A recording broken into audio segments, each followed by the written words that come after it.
In the dimly lit corridors of the Vilrian freighter, an eerie silence lingered in the aftermath of chaos. Klaxarin surveyed the wreckage with his compound eyes, mandibles clicking in disquiet. Shredded hull panels and scorched deck plates bore witness to the ferocity that had unfolded here.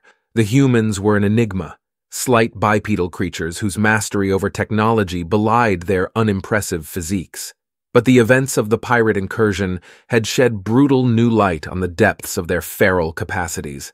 It began like any other supply run, the humans, Sarah and Jed, overseeing routine maintenance on the cargo holds. Their presence aboard was still an uneasy novelty after cycles of crossing the galaxy alone. The unassuming pair seemed inoffensive enough with their peculiar bonding rituals and need for enclosed sleeping quarters. Then the raiders struck, blasting through the outer airlock in a roiling breach of armored bodies and blinding weapons fire. Klaxarin's exoskeletal carapace shuddered at the memory of the thunderous din and acrid smoke choking the passageways. In the chaos, the humans were separated.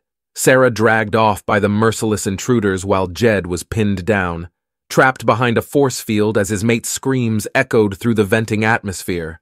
What unfolded next defied comprehension. With a primordial roar that sent chills across Klaxarin's bristled dermis, Jed charged headlong into the baying throngs of marauders. He fought with every part of his anatomy, fists, teeth, and nails locked in a whirlwind of barbaric fury.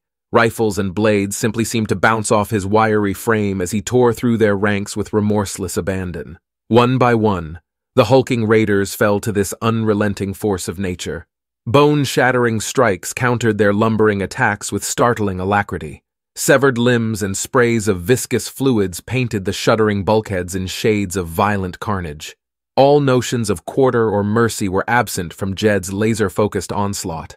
Klaxarin had seen ferocious hunters culling lumbering prey, but this was something more primal, more unsettling.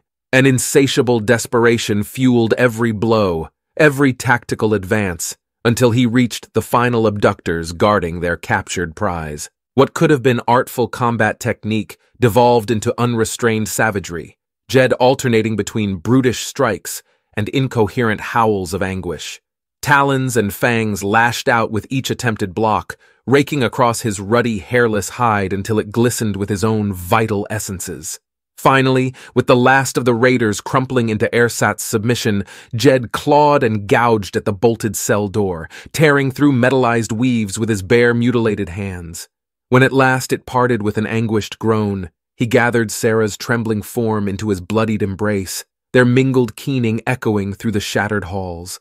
Even as Klaxarin's medical drones worked feverishly to stabilize them both, the pair refused to be separated for even a fleeting moment. It was as if their very existences were symbiotic, bound together by a metaphysical tethering more profound than Klaxarin could comprehend. Days later, as the scorched freighter drifted in the becalmed void awaiting rescue, Klaxarin stole furtive glances towards the humans' dimly lit repose chamber.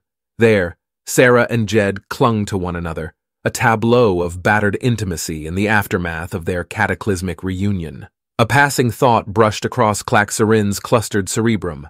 For a people so outwardly frail, to be driven to such uncompromising extremes by the desperation to reunite with one's mate suggested reservoirs of uncharted emotional strength and untold danger should that bond ever be imperiled again. For the first time in ages, Klaxarin felt a tendril of cold, ancestral fear take root in the pit of his thoracic gullet.